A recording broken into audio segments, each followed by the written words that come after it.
Barbara Bry, thank you so much. Bernie Sanders is 78 and you're 70.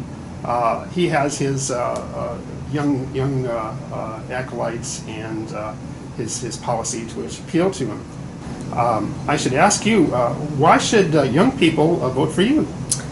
I think I'm the best candidate in this race because of my background in economic development. And if you're a young person growing up in San Diego and you want to stay here, and I want you to stay, you should be concerned about being able to get a good job after you graduate from high school or after you graduate from college. You should be concerned about finding a place you can afford to live. And you should be concerned about making sure that we continue to protect the beautiful outdoors, which is what's special about San Diego. I'm the only candidate running who has created hundreds of jobs, who comes out of the innovation economy, which is really the heart of our economy. The innovation economy, that's tech and biotech, creates the highest paying jobs and good service sector jobs around it. So if you're in the building trades, you're impacted by the innovation economy. If you're a lawyer, banker, accountant, and this is the future of San Diego. And this is why young people should support me. I come out of this world. I can make sure this world continues to succeed. Scott Sherman entered the race late and pretty much scrambled any strategy you might have had to appeal to what you once called a wide political spectrum. I talked to you 4 years ago about the D1 race. You and Ray Ellis were talking about some of the same issues and appealing to some of the same demographics. But now that Scott's in the race and he's got an R by his name, even though it's a nonpartisan race, theoretically, or officially, your path to a top two finish is compromised. My impression is you try to appeal to conservatives and independents and overcome any Democratic left bump for Todd Gloria because you got the Democratic Party endorsement. What is your path to victory given these circumstances Scott Sherman arose? So I continue to appeal to a wide spectrum. I have supporters of every political party, and I think the key is that many issues don't fall along partisan lines. Let's start with land use. I'm adamantly opposed to the state of California taking over local control of land use. I was one of 2 no votes on totally eliminating parking near transit. Mr. Gloria and Mr. Sherman are really 2 sides of the same coin on many issues like land use, where they would promote overdevelopment. As part of that, let's look at short-term vacation rentals. I'm the only candidate running who on day 1 will start enforcing our existing municipal code against short-term vacation rentals. Again, Mr. Gloria and Mr. Sherman are 2 sides of the same coin. I am happy after this interview to give you names of Republicans in this community. I mean, you could just look at my donor list, but also many new Republicans are emerging to support me because of my stand on neighborhood issues. Third is scooters, and the scooters are symbolic of more than just an annoying, flimsy electric device that goes down the sidewalk where it's not supposed to go. And it's really symbolic of government's inability to deal with a new technology effectively. And as a businesswoman, I understood the scooter industry. I understood the business model wasn't sustainable. I understood it depended on statewide legislation to exempt riders from needing to wear a helmet. This is legislation Mr. Gloria supported. This legislation also prohibits us from being able to require a helmet. Mr. Sherman voted against my ordinance to simply ban them on the beach boardwalks, which is just common sense. The voters understand the differences between us, and it doesn't matter what political party you are. If you're impacted by short-term rentals and scooters and you don't like them, you're going to vote for me. It doesn't matter what party affiliation is next to my name. Right. You said in a story in Voice of San Diego, we could pass something regarding resolving the short-term vacation rental stalemate. We could pass something in the January-February timeframe. We honestly can't do something before then. This is something you said to Lisa Halberstadt in late October. Why not do something now? So I authored an ordinance that the council passed 6-3. limited short-term vacation rentals to primary residents only, unlimited home sharing, up to 180 days a year. You could rent out your primary residence on a short-term basis. That's anything less than 30 days. Passes 6-3. Airbnb, not good enough for them. They collected signatures. I didn't want to see it on the ballot, so I did vote to rescind. The council voted 8-1 to rescind. I had planned to bring a similar ordinance back a year later. We had to wait a year for legal reasons. Okay. During that year, I got new information. And I think that's what's important about me. As I get new information, I will develop new policies. Last summer, I learned two things. Number one, I learned that we had 16, is it working? Yeah, it's working. Okay.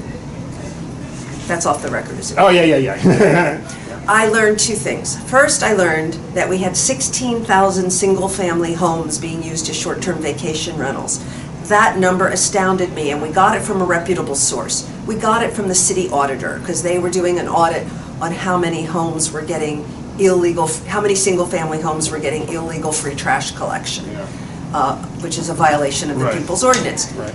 At the same time, I learned that companies like Sonder.com were turning apartments into visitor accommodations. A building in North Park called the Louisiana, they had turned 11 of 13 units. The other two they couldn't because they were designated as long-term affordable. It was impacting apartments in Mission Valley, downtown, Little Italy, Barrio Logan, all over the city. Apartments that were supposed to be lived in by San Diegans were being used as hotel rooms. The combination of the two things together, I said, it is simply time to enforce our existing municipal code. Maura Elliott in 2017 released a memo saying they are illegal in residential neighborhoods. I have, you can look that memo up, it's easy to find on the internet. She is now waffling on what the definition, that she says, she is waffling on her memo. But other cities up and down the state have a similar municipal land use code as us, and they are enforcing their existing municipal code, no problem, and that is what I will do on day one. Okay. Voice of San Diego yesterday, your old stomping ground, had a story yesterday by Lisa and Andy saying that documenting your evolution on stance on homeless policy by saying that you were first an advocate of housing first, and now treatment for mental health and substance abuse.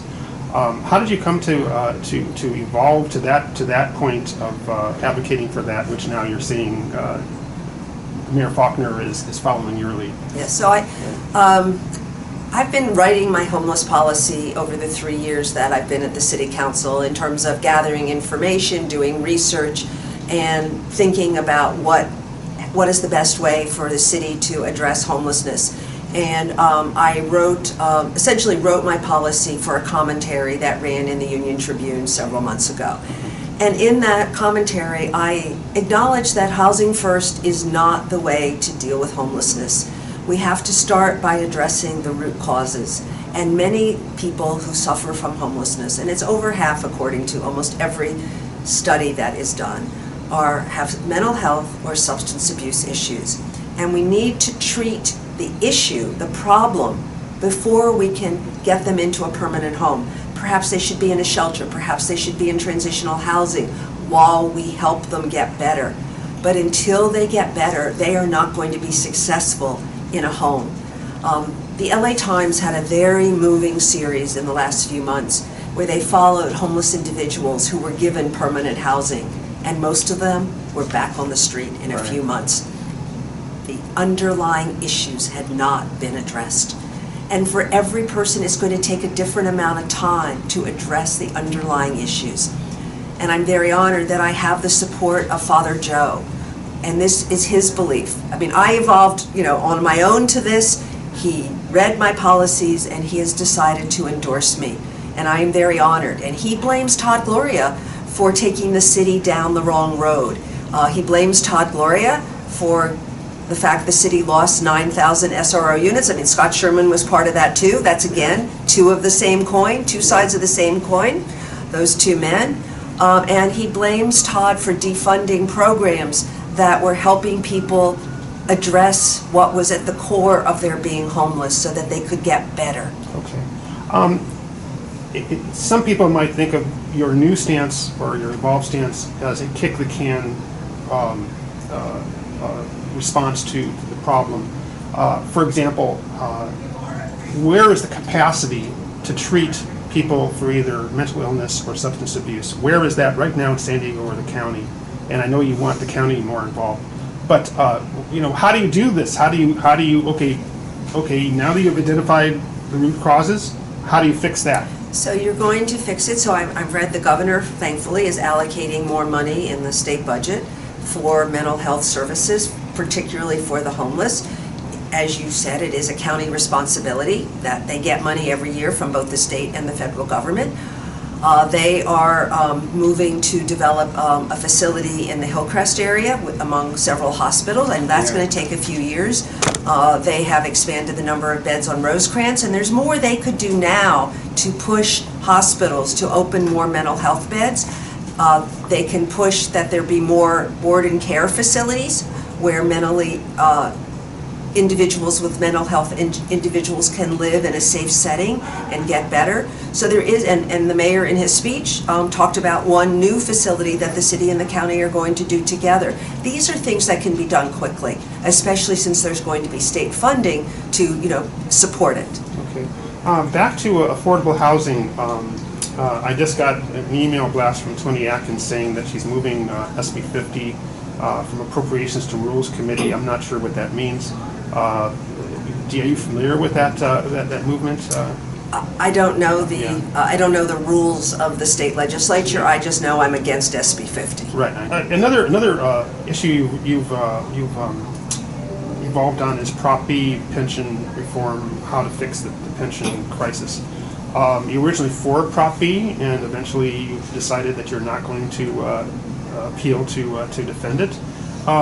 What fixes this is an existential issue along with climate change for the city of San Diego. How are you going to pay people's pensions and meet the requirements of the budget? So I voted for Proposition B in 2012 because the city was in a precarious financial situation. We'd been lied to for many years. This pension plan had been underfunded, and I assumed that other government entities would follow suit. They did not. In addition, the courts have found that Proposition B was illegal. At this point, I think it makes sense for the city to work to get Proposition B out of the charter. It's inevitable. We might as well work to get it out. Then we will go into meet and confer with our labor unions, and we will develop a plan that makes sense going forward. As mayor, I will make sure that whatever plan we develop is fiscally responsible and that we pay for it every year in a fiscally responsible way.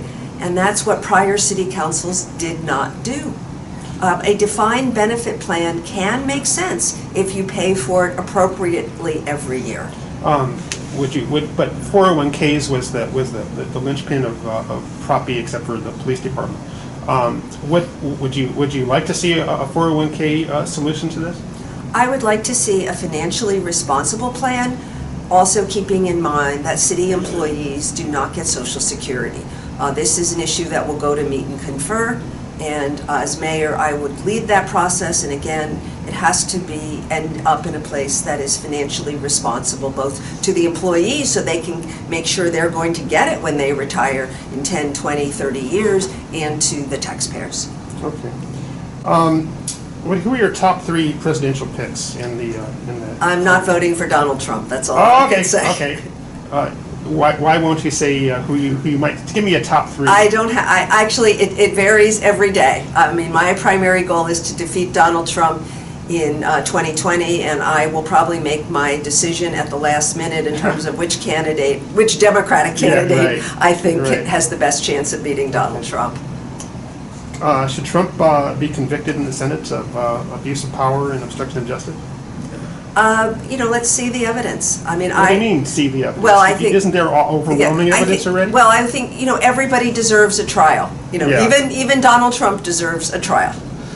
And I've told you I'm not voting for him in 2020. Right.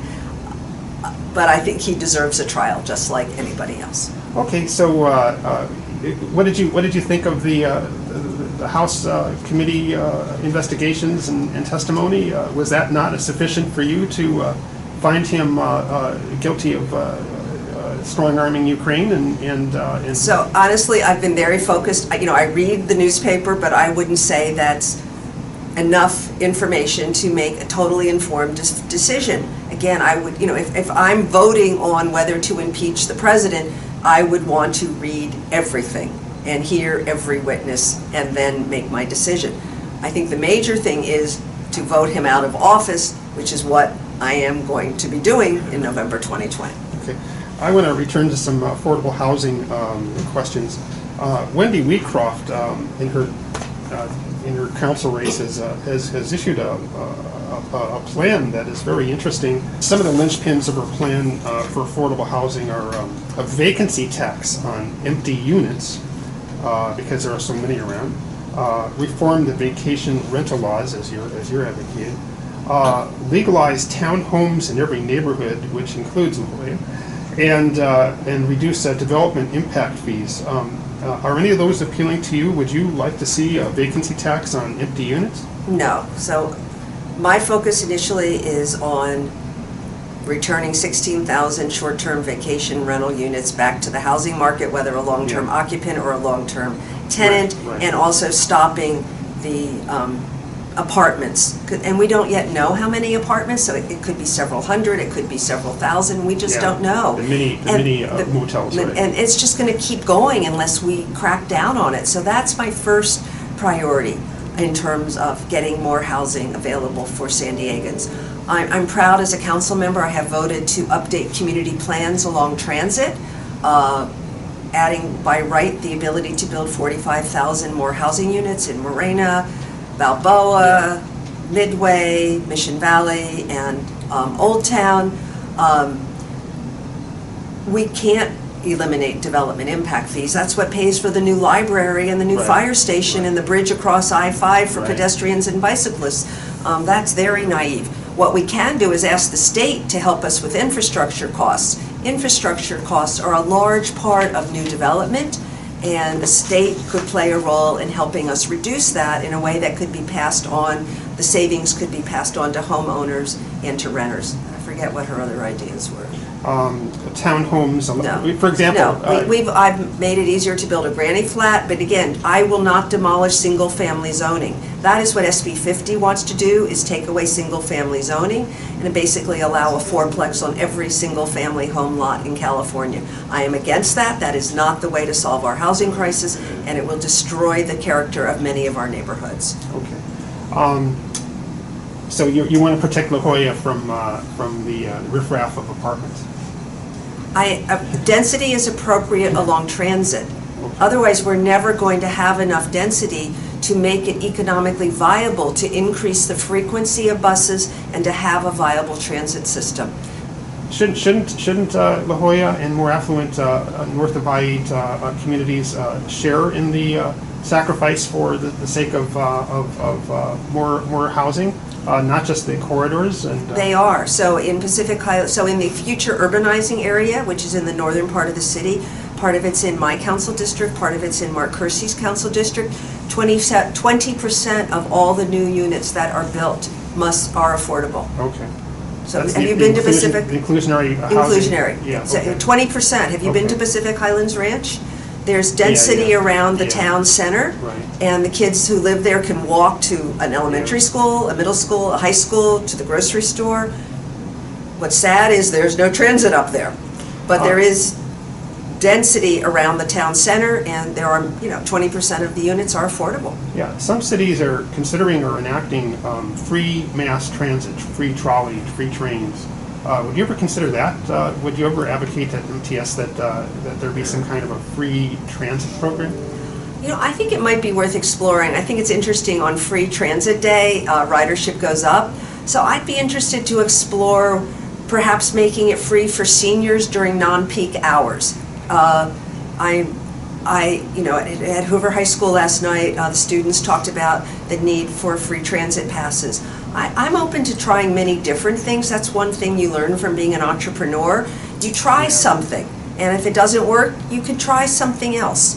but I'd like to explore how we can get more people to use the transit that we have. And I'm very excited that the Blue Line is coming, Right. which is going to connect downtown to the UTSD. UTC area, which is Right. the #1 employment center. And terrible traffic at many times of the day. Yes. Would you at the League of Conservation Voters Sierra Club Forum, you mentioned telecommuting as a solution to the traffic mess. But the service economy relies on people showing up. Many people need to be at work, need to commute to work. How is telecommuting going to solve the problem? So I think you're going to solve the problem in many, many ways. There's not just one thing that's going to solve the problem. So what if more people were on a 4-day work week and employers staggered who worked which days? What if more people telecommuted? It's going to be a combination of things that's going to reduce traffic at peak times. I worked at Serena Valley before a recession, during a recession, and we noticed a noticeable drop in traffic at peak times, and it was probably only 5%. So I think if you could have a multi-pronged effort all together, it will reduce traffic at peak times. It will help us meet our greenhouse gas emission goals. Okay, your Environment Committee voted the other day to declare a climate emergency for the sake of getting money and stuff. To some people, the idea of a climate emergency means, oh my God, we're in an emergency. Well, in fact, we are in an emergency, but this is a necessary step the city takes along with other cities to take advantage of state monies and stuff. Do you think the Climate Action Plan in San Diego is aggressive enough? And if not, what more could you do? So as mayor, I want to look at the Climate Action Plan to see if we can be more aggressive. I don't have a position on that right now. And I want to also look at the specific goals in terms of how many people are going to use transit, how many people are going to use bikes, and see if those numbers are realistic. Because sometimes you still want to get to the same goal, but you may change the means by which you get to that goal. Okay. Transparency is really big in your campaign, and I appreciate that. But the UT recently noted the city auditor's report that said the Public Records Act requests law has not been followed very, very well, and that in fact the city has some kind of confidentiality agreements with certain workers. They can't disclose certain things. It's crazy. Do you think the city is transparent? This is an obvious question. The city is transparent enough in the areas where it needs to be to follow the law? I'd have to consult a lawyer about whether we're following law. All I will tell you is from my personal experience at City Hall, there is no transparency and there is no accountability. Too many things happen behind closed doors that don't need to. Yeah. For example, shortly after I was elected, the Chargers announced they were leaving San Diego. I assumed the mayor would do an RFP, a request for proposal, for the land in Mission Valley. Instead, we found out he'd been meeting behind closed doors with Soccer City. So that's just first of many things that happen in City Hall behind closed doors that shouldn't. Okay. Another recent issue is Dave Rowland was hired as the council communications director after Georgette Gomez proposed it and got it advertised. And the San Diego UT came up with a figure of 50 people on the city payroll as working as PR people. Does the city need 50 PR people? I don't think the city needs 50 PR people. Did you support or make any effort to oppose the council communications director advertisement job opening? So I voted to approve a budget that included money that Georgette could use for that. I voted to approve, a $1.4 billion budget. Yeah. Within that, I can't, as a council member, nitpick exactly how every dollar is going to be spent. Yeah. Would I have had that position? No, I won't, But now that position exists, I would not have proposed that position. For the sake of saving money, would you cut back on PR people in the city? I think there are many things we can look at to cut back, I would say, to more effectively spend city money. Okay. Well, what are some other ideas that you have to save money? Well, I want to work with each department to finalize what their goals are and really start from a zero budgeting based perspective of how many people do you need to deliver that service, and how can you deliver it more effectively. Okay. Mara Elliott endorsed Todd Gloria, which is kind of unusual. She's already elected, and she's this is an issue aside from this. Do you think she deserves another term? I'm not going to comment on that. Okay. Does Dave Nislight deserve to be police chief after all the criticism Tasha's thrown at him on the campaign trail? I mean, I have as mayor, there are certain things I want to accomplish in terms of public safety, and I want to start by acknowledging that there is racial disparity in policing, and I want to work with a police chief who's willing to acknowledge that and willing to take the steps necessary to make sure we have a police force that treats every resident with dignity and respect. How much of Tasha's critique of the police department and MTS do you agree with, and how much of her stance have you absorbed into your ideas? I think her allegations deserve investigation, and that's as much as I'll say. Okay. How would you deal with the next budget deficit? Because recessions come. Kevin has been lucky to have inherited a better budget than a better economy than others. How would you deal with the next recession? So theoretically, we have an $86 million structural deficit going into our next fiscal year starting July 1. But honestly, those numbers assume that we fill lots of positions that we've never filled, that certain things increase at a rate that they've never increased in terms of outside contracting and other things. So this is I chair the budget committee, and during our budget process, I will be looking very thoroughly at all the requests from each department. And I've been particularly concerned about the vacancy factor. So we run, every organization has vacancy. So if you quit, it takes us a little bit of time to replace you. But we have a higher vacancy factor than I think is acceptable. So maybe we have positions that have been open for years. And that's what I've been trying to get at. If we've had positions that have been open for years, do we really need to fill these positions? So what positions do we really need to fill, and in what areas? I made a note to myself about how Los Angeles has been really aggressive in the homeless fight by enacting taxes and or bonds or whatever they do. They're raising money to deal with the issue. Various convention center proposals also have a carve out for homeless expenses and homeless treatment and stuff. First of all, is the San Diego Convention Center so desperately in need of expansion that we have to have a TOT increase?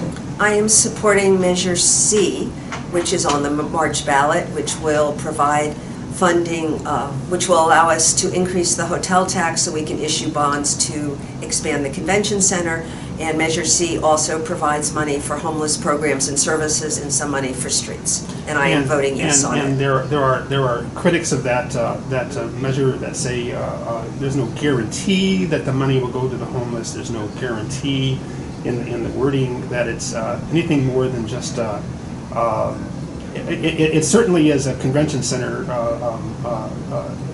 measure, but the other things are thrown in as sweeteners. What is your response to people saying that these sweeteners are not guaranteed? As I read the ballot measure, the money would be allocated, for homeless programs and services, convention center expansion, and streets. And as mayor, I will make sure that that money is spent the way the voters approve it. Okay. Where do you get your news and information? This is the Sarah Palin question. What do you read? What do I read? So we actually still get physical newspapers at our house. Okay. We get every morning we get the San Diego Union Tribune, the New York Times, and the Wall Street Journal. I read the LA Times. I get the digital edition every day. On Sunday we actually get a physical LA Times. I watch a little bit of TV, listen to a little bit of KPBS, but most of my news is from newspapers that I read, and going online once or twice during the day just to check to see what's happening in the world. Your campaign has a social media footprint, but do you have a social media routine or diet? I use Facebook to keep up with my friends. I don't we have Twitter for my council office and one Right. for my campaign, but I'm not on Twitter. It's not. You're not on Twitter? No. Shouldn't you? Because that's Well, that's, I monitor it. I monitor Okay. it. So, but that's different than being addicted to it. I know, but a lot of people, especially young people, think if you're not on Twitter, you're out of the loop, and you're not exposing yourself to people's opinions. My campaign is very active. Okay. My campaign is very active on Twitter. Right. Yes. And my well, council office also. Yes, but So what it's- I've learned in life, you don't Yeah. have to do everything. I mean, that's Yeah. one of the keys to being successful. Yeah. You can't do everything. You have to Right. set priorities and you delegate where appropriate. Right. Are you still concerned about Todd Gloria's having two campaign committees? And the issue went to a court, to a trial, not to a trial, but to a judge for an emergency injunction, and he swatted it down. Yeah. Am I troubled? Yes. He is. I'm running for one office, Barbara Bry for Mayor 2020. I have one campaign committee. Scott Sherman has one campaign committee. Todd Gloria has two campaign committees. Todd Gloria for Mayor 2020 and Todd Gloria for Assembly 2020. Is he running for Assembly? No, he's not running. What it is, it's a place where he can collect corporate contributions, which we're not allowed to do in our mayoral campaigns. So he can collect corporate money in his assembly race, and then he can transfer it to the Democratic Party, which can use it to fund his campaign. Is it illegal? I'm not a lawyer. Is it unethical? Yes, it is unethical. And it is a way to circumvent our campaign finance laws. So what would you say about a citywide public financing option? I would want to know where the money's going to come from. And at a time we're facing budget shortfalls, I don't think that's Yeah. a good idea right Okay. now. It also wouldn't stop what he's doing. Yeah. You could still It's do a what he's state doing. law. Yeah, still do what he's doing. Yeah. Neil, for a Thanksgiving column, wrote, "My wife did not exercise her free agency clause this year, so I am good for another season." I know that's funny and all that. How do you get along? and I have the most, so my husband is Neil Centuria. This Right. is on the record. All right. Yeah, his name is Neil Centuria. This is news. And we've been together almost 27 years and married almost 20. I'm very proud of him. He writes a column for the Union Tribune. It runs every Monday. It's called I'm There For You, Baby, The Entrepreneur's Guide to the Galaxy. We wrote it together, which meant we would alternate writing. Some people said, well, did you write one word and you'll write the other word? Oh, No, really? no. We alternated. We did it together from 2011 until I became a candidate in 2015.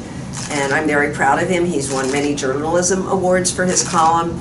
And I'm also very proud that he volunteers at Donovan State Prison almost every Monday, where he teaches entrepreneurship and related things to prisoners. He certainly has a lot of good ideas, and he generally stays in his lane. He doesn't go into politics as much as just staying in the business, advisory lane, management. How much influence does he have on your ideas?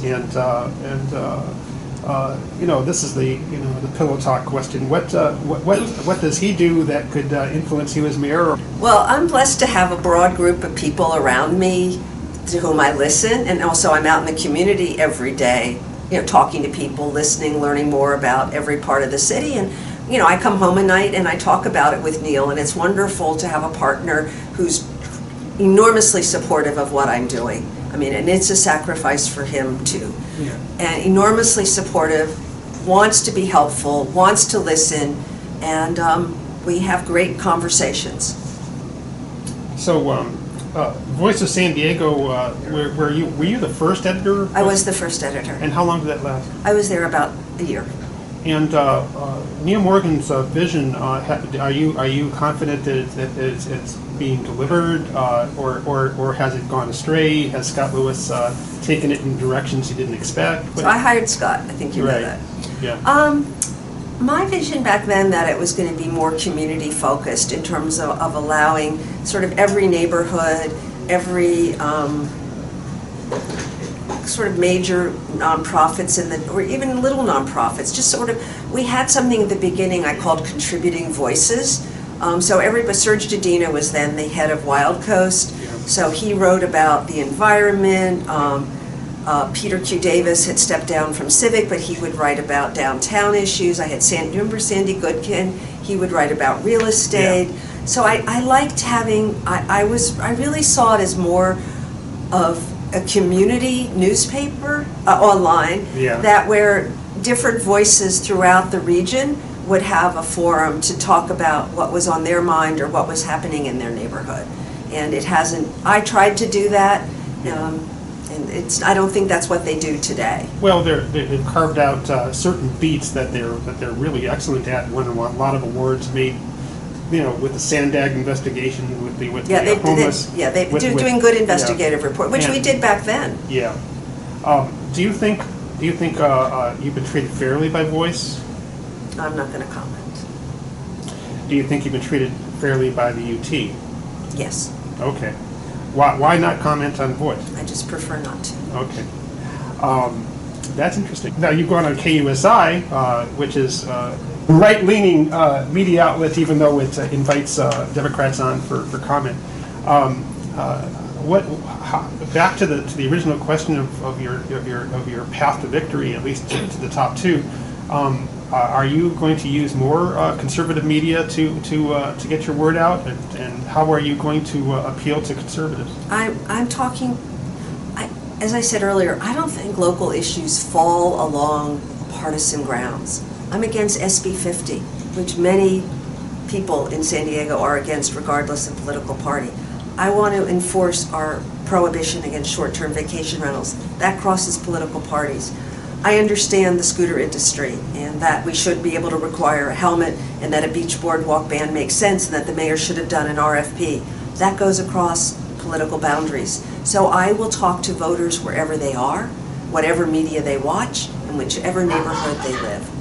And when I first saw you in the debate at San Diego City College, you talked about, converting Horton Plaza or some other area downtown into a tech hub. Can you flesh that out? What would that look like, and whose money would make this happen? So first of all, it was wonderful to read this morning that Stockdale Partners, the new owner of Horton Plaza, has settled their lawsuit with Macy's, which means the redevelopment of Horton Plaza is going to move forward.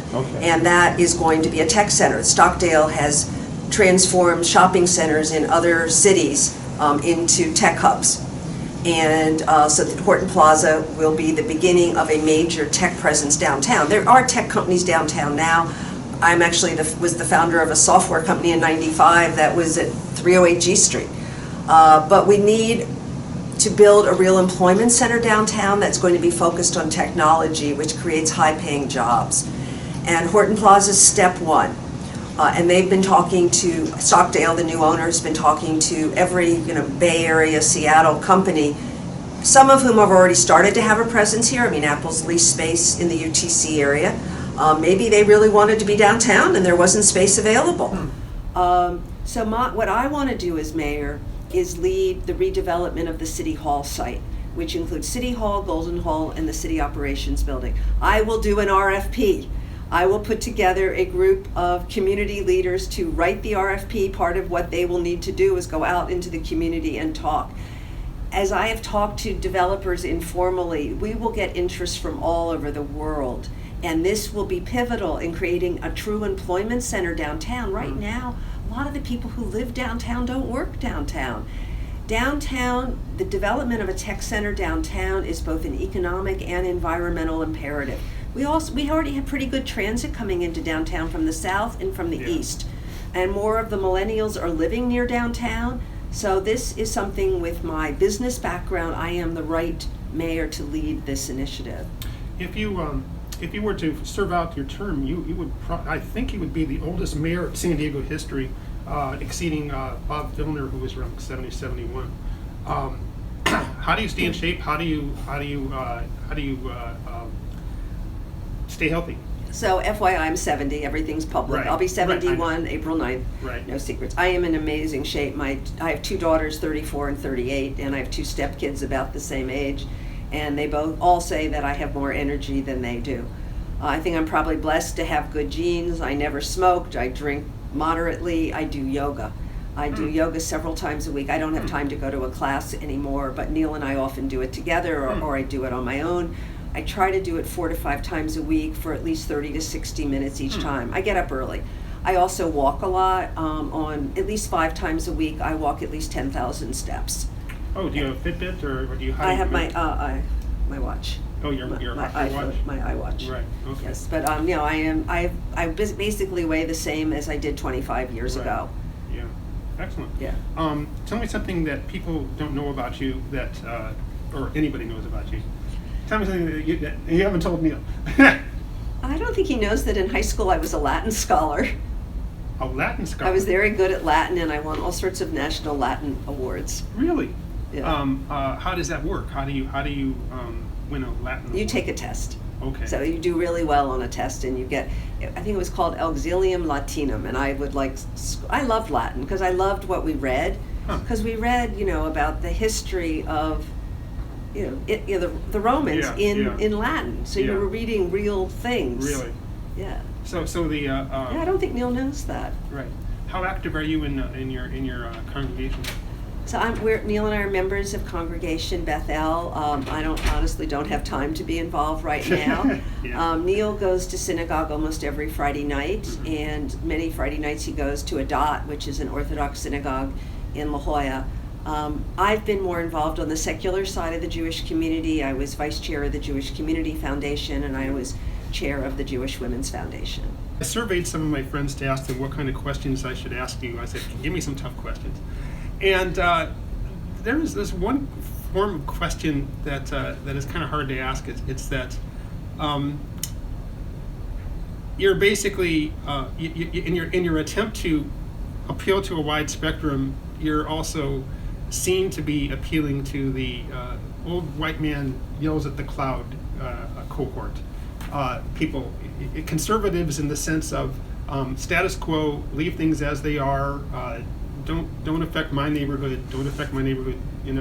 Community complexion, as you've said. How do you respond to this idea that you're a conservative candidate for mayor and not a looking to change things as much as preserve things? So, as I said earlier, I don't think local issues fall along partisan lines, liberal, conservative. I'm in favor of the right kind of development. That's why I voted to update community plans along transit. I support a job center downtown focused on tech, and I think that those labels, the labels you described, don't make sense. Okay. And some people would describe you as a Democrat in name only, as opposed to a Republican in name only. A Dino instead of Reno. Well, have you ever heard that? No, I've never heard it. I'm a lifelong Democrat. I'm pro-choice. I started Run Women. I was on the board of Planned Parenthood when I started Run Women Run. Yeah. I think I'm fiscally responsible. I am also on social justice issues. I've supported an independent police review commission from the time I got to the council. Yeah. In 2018, we didn't have the votes to get it onto the ballot. I think this year we will. It's going through all the procedures, and I've been supported of every step. When the council voted on a resolution to support Shirley Weber's use of force bill, AB 392, I voted in favor, and this was before Mr. Gloria had publicly supported the measure. After people have pushed back on that assertion. Well, it's true. He had not publicly supported it at that time. After the city council voted to support it, we supported a much stricter version than what was eventually passed. Yeah. So it got watered down by the police officers after we passed our resolution in support, and Mr. Gloria did not support it until the very end. In contrast, Lorena Gonzalez, Tony Atkins supported it early on. That's just an FYI. Right. How would your mayoralty look in terms of a day-to-day routine? Bob Filner had a style. He had He had a in-your-face, also. He liked his SUVs, his black SUVs, to take him around town. You know, and Mayor Faulkner is everywhere. He's just ubiquitous. Everybody sees him every place in the city. What kind of mayoral style would you adopt? So first of all, I think one of the most important things that the mayor does is hire her staff. Okay. And so my staff will be very diverse, as is my small city hall staff, and it will reflect the diversity of the community with individuals bringing different skill sets. Because one thing I like as a leader is I like to be challenged every day. Barbara, why are you doing A? Have you thought of B? Well, maybe there's even something called C that you haven't thought about. And on every major decision, I want there to be a conversation. I don't want a bunch of yes people around me. It's how I've operated my whole life, and I think it's one of the reasons I've been successful both in the business world and in the nonprofit world in starting organizations. So that's one thing. Second, I do want to be out a lot, both meeting employees. I mean, our employees are the backbone of everything we do. I want them to know that I'm accessible. On a random basis, I want to invite employees to have lunch with me, to tell me what's going on, in their workplace, what they think I should know, how we could be doing things better. I want employees to feel they can reach out to me.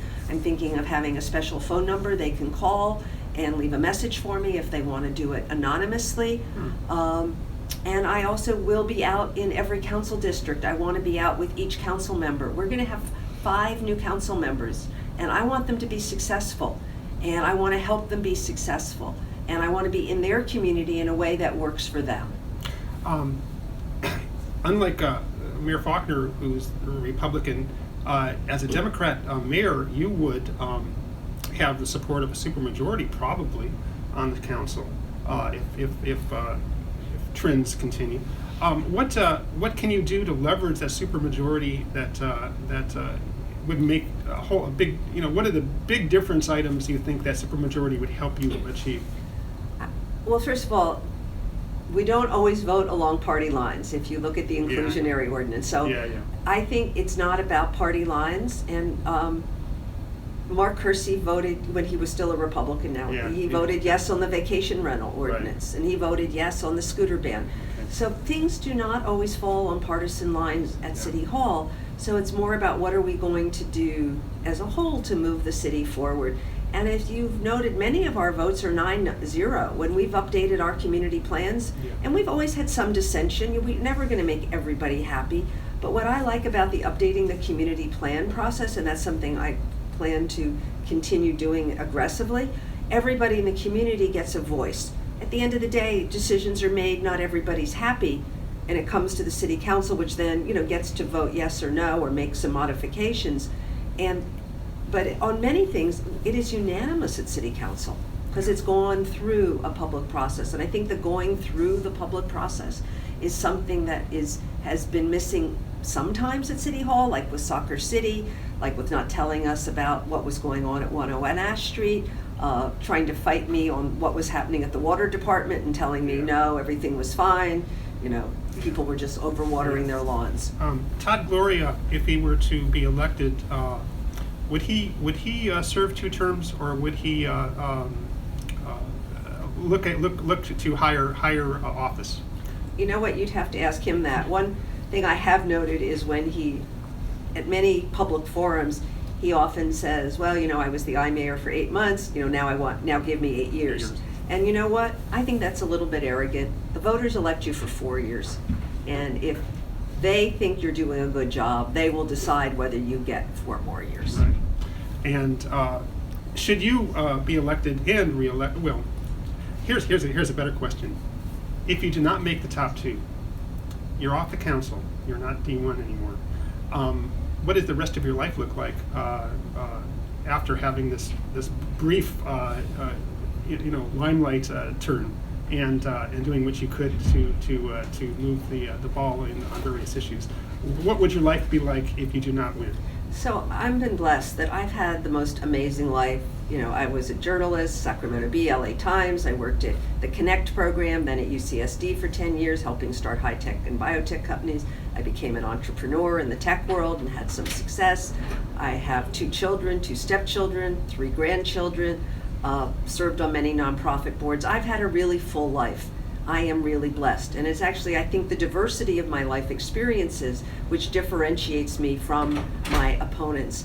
Right now, I'm focused on getting through the March primary, and I'm focused on winning in November 2020. And I've been blessed that in my life, things have opened up as things have happened. But right now, I'm focused on becoming our city's next mayor. Are you handicapping it as you against Todd in November, or you against Scott in November? I am just focused on getting through March, and then we will have a second election. Yeah, yes. And we will step back and look at the landscape. And will you have are you spending a lot of money now? Because this is the key point. Are you spending a lot of money now? as opposed Most to- of the money in the campaign will be spent in the last 3 weeks. Before March. Yes, yeah, before Okay. March, yeah. Okay, so you're not holding back. You're not holding anything back for November at this point. No, because Yeah, this is it. it's very different than a business. I mean, we've raised money for the primary. A few people have given me extra money here and there, and we put it into a separate bank account that can be used for the general, but I've raised very little for the general. But it's very, in politics, you spend every cent you have. Yeah. And then you start, it's a new election, you can raise money again, and we already, I think, have 15 or 20,000 that we've raised for the general that is in a separate bank account. All right. Well, thank you.